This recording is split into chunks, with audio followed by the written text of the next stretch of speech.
Welcome. If you're like me and you primarily run a balloon business, but you've seen amazing installations of fringe and customized installations with fabrication and full on event design, and that seems really unattainable and overwhelming. Today's guest is talking about how they made the jump. I am interviewing Mom's Closet. I am such a fan of this company. And when I met Lizeth and Oscar, who are the two owners, they could not have been nicer. And they are talking us through how they went from simply doing balloons to full event design. And they don't say no to anything. They have done some incredible installations. And I was so excited to get to chat with them in person. So buckle up for a really, really great interview today. Let's get into it. Thank Mom's you. Closet. I am fangirling. I'm so excited to chat with you too. Your stuff is incredible. Give us an introduction. Tell us your names, where you're located, and a little bit about your company. Yeah, I'm Lisette, I'm Oscar. and we're located in Atlanta. I started back in 2017. Okay. And you started with balloons. Yes, I always say this story. I started with a bag of balloons and a little machine. That's Okay. it. And it grew into what you're doing now, which how would you explain that? Well, I mean, I think it's like just hitting like small goals, and it just got to like I wasn't really sure that what we were gonna like what we're doing now. I didn't thought about it back then. I Yeah. always had like an idea of like I want to do something different for this year. What am I gonna do? So I think I brought in like the fringe first, Okay. and then I brought in like a fabrication, and then we wanted to do like I wanted to get some traveling experience, and that just it naturally happened. Yeah. And you know how people set goals in the beginning of the year? I actually look at the end of the year. What did we hit? And Okay. I was like, oh, so this was the year of flowers, because I did everything with flowers. Or this was the year of fringe because I did everything with fringe. This is the year of traveling but I look at that at the end of the year. Okay. Yeah. I mean, you're building full installations like rooms. You're a fabricator. Is that what you would say? I mean, woodworker, you used to build cabinets. Yeah. And now you're building these massive installations for these huge clients. I mean, congratulations. Thank you. I'm like a little surprised that you're still coming to balloon stuff. Is that still a big chunk of your business, or are you mostly doing the building? I would say we're right now at this moment for this year, we'll probably what will you say, like 70% fabrication? 70% fabrications, yes. 70% fabrication. Okay. I would say that. And then the rest are balloons. It's not like I'm not doing balloons. We are definitely still doing balloons. And then they go kind of hand on hand Okay. because like when you're building backdrops, people want to have the balloons and they're not trying to get so many vendors, Mhm. Some people are trying not to do so many vendors with like somebody bringing the backdrop and then somebody else bringing the balloons and then somebody else bringing the flowers. So what was the first thing, do you remember, that just like wasn't balloons? Like you were doing balloons and Yeah. then someone pushed you out of your comfort zone. Do you remember what that was or what started it all? It was fringe, right? Yes. It was the ceilings. Okay. Yeah. Did you have a request for that or you just thought it would be cool? No, I think it was back it was for a quinceañera in Greenville, Mhm. right? That was like the silver one That for was a Michelle silver Gainey. installation. It was Yeah. a silver installation. She sent me her inspo. She said that she wanted like something that was sparkly. Okay. And she sent like this silver like fringe kind of ideas. And so that was our first time. And that was in Greenville that we did. So it's a big quinceañera. And I now that I look at it, I was like, I saw all the errors. Okay. Yeah. But it was really cool. That was something that was out of balloons. And you just said yes to it and then had to figure it out? Yes. Is that how you do everything? Most of the time. Most of the times, yes.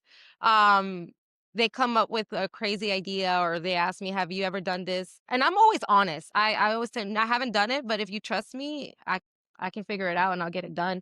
And most of the people that we work with, they trust us. Yeah. So And we were talking in a class here, and you were saying you work a lot with one yes, event planner, and she kind of sends you all over. yes, Because you've earned her trust, you think you get the craziest jobs from her? yes. I think because she has pretty big clients. She has her personal event planning business and then she works with corporate clients. And she does a lot of the where she figures out it has a name, I forgot what it is. where she gets like the hotels for the clients and like the conferences and stuff like that. And somehow I think she got into the activation parts to make the conferences look pretty. Okay. And so she asked us, do you think you can build this for us? And we said yes. And then from there on, she literally brings the different things to us, like new things that we've never done before. She never reuses something. Let's say Okay. that. She always wants something new and always wants something fabricated new. So yeah, we work with a lot of event planners, but she's the one that has the most Yeah. Is there extravagant ideas. anything you've ever said no to where you're just like, we can't do it? I've said no because of timing, Okay. not because I was scared of it. I mean, I'm always scared of everything, but that's how we work. Yeah. But we've said no because of timing, right? Yes. Not because of an idea. Can you think of an idea that we said no because? No, it's most of the time it's just because of timing. Okay. Oscar, what about you? Are you ever scared or you're just like, we'll figure it out? Most of the times I'm like, we can figure it out. Yeah. Yeah. That's amazing. And you are married Yes. and both doing this full time, Yes. Yes. but you weren't always. What was your background in? I used to do cabinets, build cabinets for Okay. commercial cabinets. Okay. Yeah. So you're comfortable with all the wood and the building. And Yeah. have you found any, I guess, like hacks, like any materials that you're like, oh, this is great. Oh, we wouldn't build cabinets out of this, but like, what's your go-to material for building these big temporary No, 'cause for sculptures? building backdrop stages and stuff like that, it's always the same thing. It's just plywood. So Okay. that's what we used to use to build Mhm. cabinets. So there's always kind of the same materials. Yeah. Yeah. Cool. What is one of your most memorable jobs, for good or for bad? Is there one where you're just like, wow, remember that one? For good or for bad? I mean, one of the coolest jobs that we've done was that wedding that was like a 3-day wedding, and was it in Greenville as well? Yes, it was green built too. Um, what was cool about that is we had 2 ceilings that we had to do. We did a red fringe ceiling, but it wasn't the mylar fringe. It was more of fabric Strings. Okay. strings. You know those string curtains? Yes. So we had to do a 40, I think it was like a 40 by 30 40 by stage 30. area, and then we had to flip that room overnight to a floral ceiling. Okay. That Full floor of like a ceiling. full floral ceiling with the wisteria that's hanging. Okay. And I think that was the most memorable because of the flip. It was like an overnight, like we did the red and then we flipped it to white. Okay. And so and it wasn't a tent area. Tents are already challenging. Yeah. So this was like they built this tent at this venue, like at this hotel, Hotel. sorry. And it was very high tent. So they had to like suspending because they didn't want the trusses to be seen. So it was a very nice wedding. It was a very high-end wedding. Yeah. And share your story because you already told me this, but logistically, you were saying you did one on an island? Yes, we did. We went to St. Martin, which I would have never.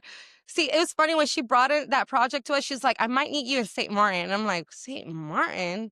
What do you need in St. Yeah. Martin?" She wanted a whole bunch of build outs, right? Yes. Like, We did a lot of build outs for her. yeah, like we built the bar, It was actually 2 bars, an entrance.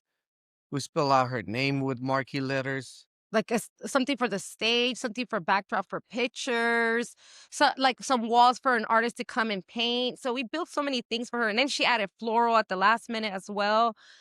So we had to get a whole container to the island, and like keep in mind, like this is an island I've never been to before. I Yeah. don't know what kind of stores there's there. Like I needed to make sure, like, and I couldn't bring anything back. She said whatever is being built is gonna stay over there. So I was like trying to figure out. Why would they want it to stay? Because it was going to be more expensive to bring anything Oh my back. gosh. So Yeah. someone else had to just Discard take it everything. apart? Yeah, Or, yeah, yeah, okay. yeah. Wow. So a lot of things were donated. I think the client donated it to like the local schools and Okay. stuff like that. They A bar. donated yeah. Bars, Well, yeah. Cool. Hey, you can use it as something for like, I don't know, something fun, like a desk or something. I don't know. Candy bar. Candy, yes.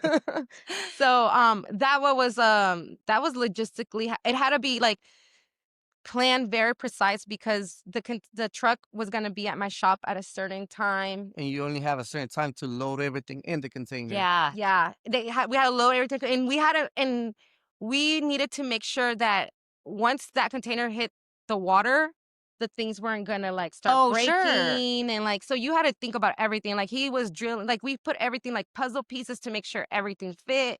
But, like, how do you even have the confidence to, like, get a shipping container and get I would've been like, "I don't even know what you're asking me to do." Like, I don't like, you just figure everything out? Well, it's like teamwork as well, Yeah. you know. Like with the client, I was like, yeah, we can get it done for her. She helped out with booking the container, Okay. so she ended up booking the container for us and had it shipped um to our warehouse, and we had to figure out like the weights and the measurements, all that stuff, It's so she can get the crazy. right container. And then we had to like figure out where it was gonna arrive, when I was gonna arrive, so I can receive the stuff. So it's a lot of moving Oh pieces. my gosh. So So, okay, for us regular people who are not, like, Superwoman and Superman, what would you recommend if someone is just doing balloons right now? What yeah, would you recommend that they add to their inventory to either grow or have like a new offering? You said you added the fringe yeah, first. yeah. Are there any things that you have that you're like, everybody should have these as rentals? Quick pause because if you're running a small business and you feel like your brain is holding open 1,000 tiny tabs, this is for you. One of the biggest shifts that I've made in my business and that I've seen successful decorators make over and over is moving from doing everything manually to having a real system behind the scenes. That's why 17 Hats is our exclusive YouTube sponsor for 2026. 17 Hats puts your inquiries, contracts, invoices, questionnaires, emails, and workflows all in one place so you're not chasing clients, forgetting follow ups, or reinventing the wheel every single time someone books. Instead of asking, did I send that and what comes next? Your business just works. The best part, it doesn't make your business feel more robotic. It actually frees you up to do things that you are meant to do, like be creative, work with clients, spend time with your family, and all with less stress. If you're ready to stop duct taping systems together and start operating like a real business, head to 17hats.com to check it out. Once you have a system, everything else gets easier. All right, let's jump back in. Just your at least your basic backdrops, like your Backdrops. basic ripple walls, Arches. arches, half arches. There's an arch that we get rented by all the time. It's like this it has like it's like a 3D arch, right? Yes. And people use that all the time. Like I've switched that paint so many times. Okay. But at least those kind of things.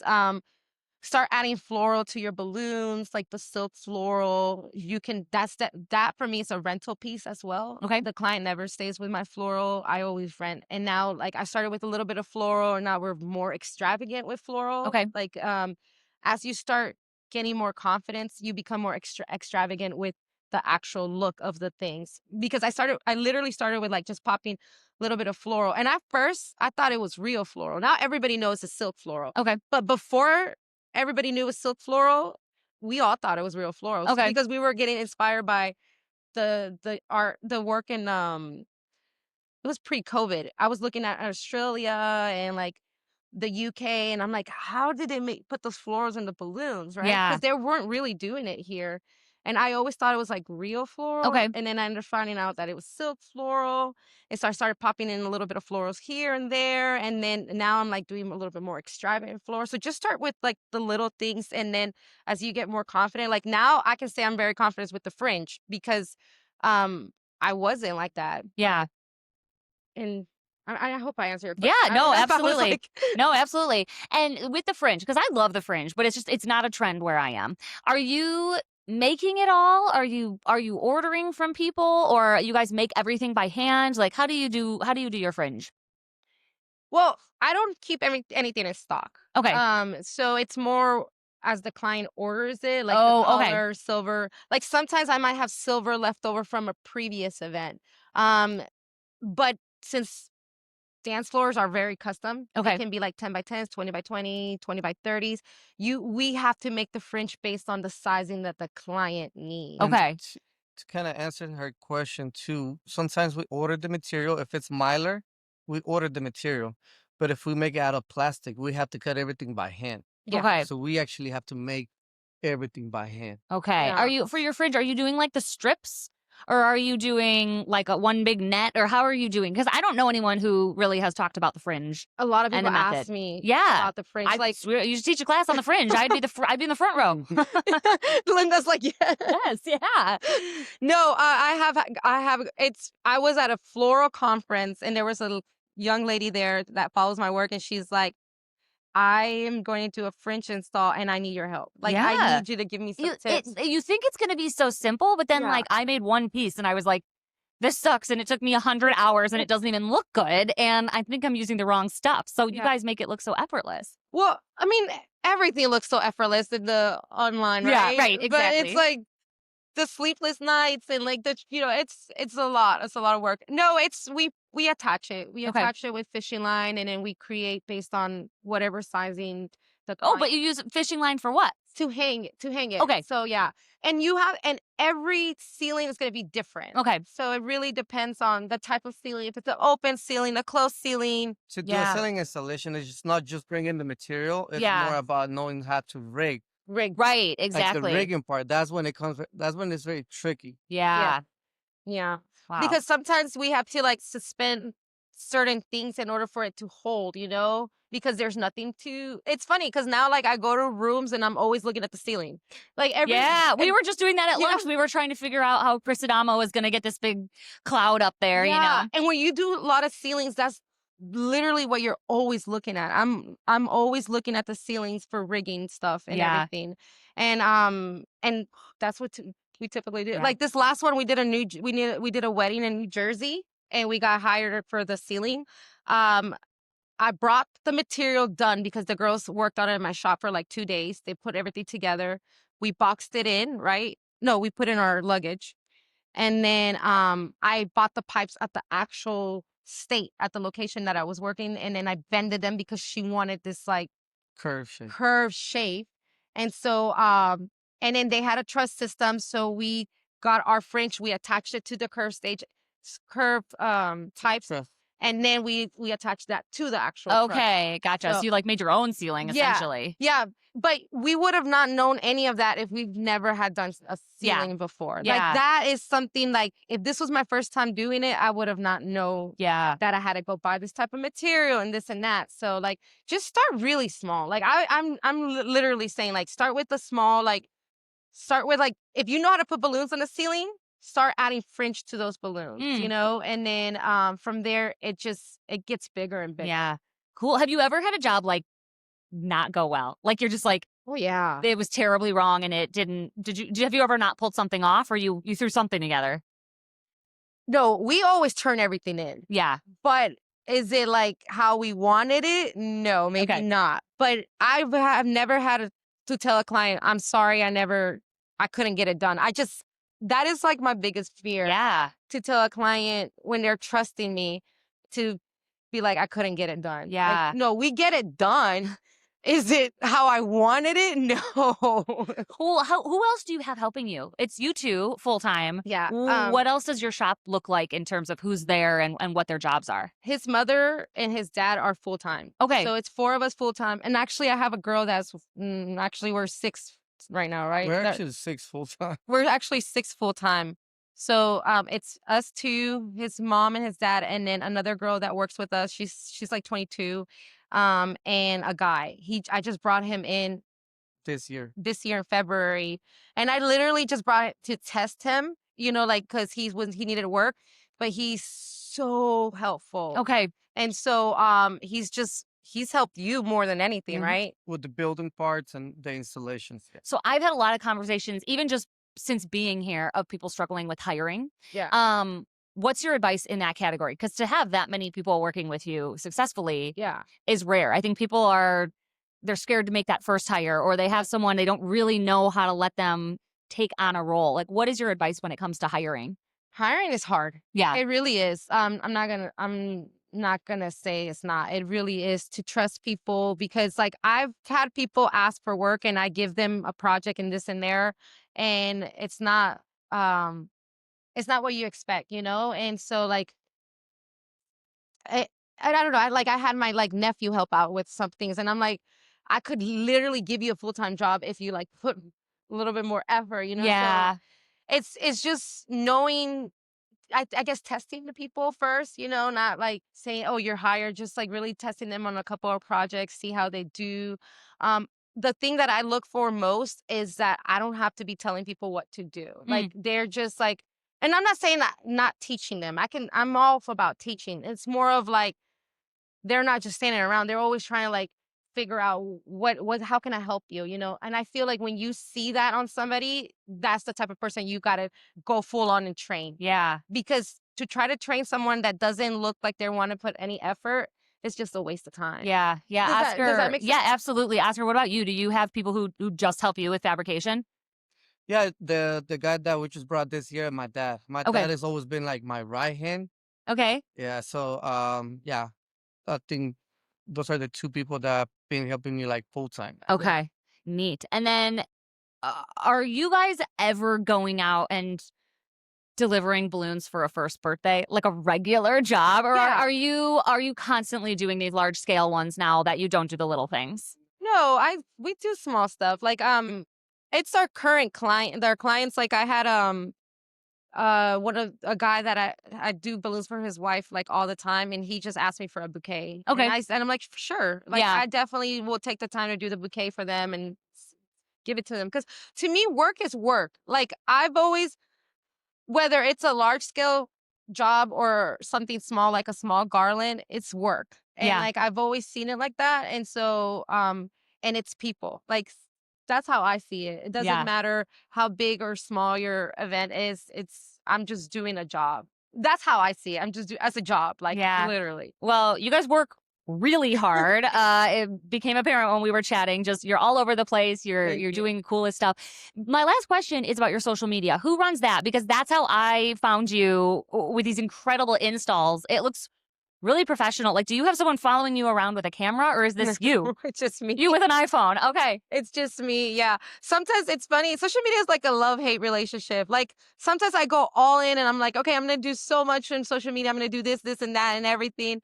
And then I put a pause on it. I'm like, okay, social media is not that important to me. Like, Yeah. like I rather like I get home, I'm like, I want to spend the time with my kid, like because it takes all your time, Yeah.